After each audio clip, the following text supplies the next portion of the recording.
សួស្តីបងប្អូនទាំងអស់គ្នាជួបវីដេអូជាមួយខ្ញុំទៀតហើយថ្ងៃហ្នឹងគឺខ្ញុំនាំបងប្អូនទាំងអស់គ្នាទៅរមណីយដ្ឋានធម្មជាតិគៀនស្វាយក្រៅដែលស្ថិតនៅក្នុងស្រុកគៀនស្វាយខេត្តកណ្ដាលដែលមានចម្ងាយមិនឆ្ងាយពីភ្នំពេញប្រហែលទេតែជាង10គីឡូទេហើយមកដល់កន្លែងនេះគឺសបោលក់អីញ៉ាំមែនតែនចាទាំងបន្លែផ្លែឈើរបស់បងប្អូនប្រជាពលរដ្ឋប្រជាកសិករចាគឺច្រើនមែនតែនហើយយើងដើរមកដល់កន្លែងដែលយើងរកកន្លែងអង្គុយនេះគឺកញ្ចក់ចារៀងខ្ពស់មើលតែពេលទឹកអត់ទាន់ឡើងចឹងមើលទៅរៀងខ្ពស់ហើយប៉ុន្តែខែទឹកឡើងគឺវាប្រៀបទៅដល់សសរអញ្ចឹងណាហើយយើងជួលបើយើងអត់ញ៉ាំ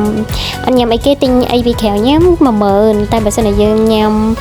បាយឬញ៉ាំហូបอะไรគេគឺគេគិតទេហើយមានដូចជាជួលទៅហាលទៀត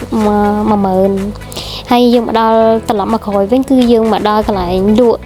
របស់ញ៉ាំចាស់ច្រើនមែនតែមានត្រីអាំងត្រីដែងត្រីតួចាមានត្រីជូរ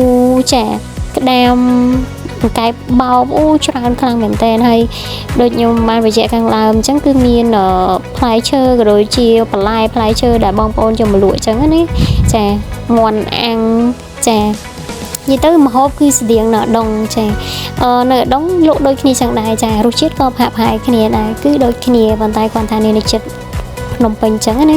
ចឹងយើងចង់ញ៉ាំអីយើងទិញនឹងមកចាមានត្រីឆ្លូញចាកែបអាំងអូច្រើនណានិយាយទៅមើលទៅតំណងមែនតើចាហើយបងប្អូនអាចពេលត្រឡប់ទៅផ្ទះវិញអាចទិញជាបន្លែឬក៏អីអាចទិញបន្លែទៅផ្ទះបានព្រោះដោយសារកន្លែងហ្នឹងគឺលក់សិតតែបន្លែធម្មជាតិបងប្អូនប្រជាពលរដ្ឋយើងដែលនៅស្រុកភៀនស្វាយហ្នឹងគាត់យកមកលក់អញ្ចឹងណាអញ្ចឹងយើងអាចទិញបន្លែឬក៏ទិញ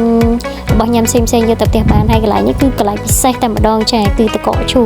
ចាតកកឈូយើងនេះគេលក់នេះគឺមានតំណាប់ច្រើនហើយមានសណ្តែកខៀវសណ្តែកខំលុកឈិតចាស់ច្រើនមែនតើហើយអត់ថ្លៃទេតែមួយកែវ5000រៀលទេហើយអ្នកលក់វិញអូរស់រាវសាហាវចា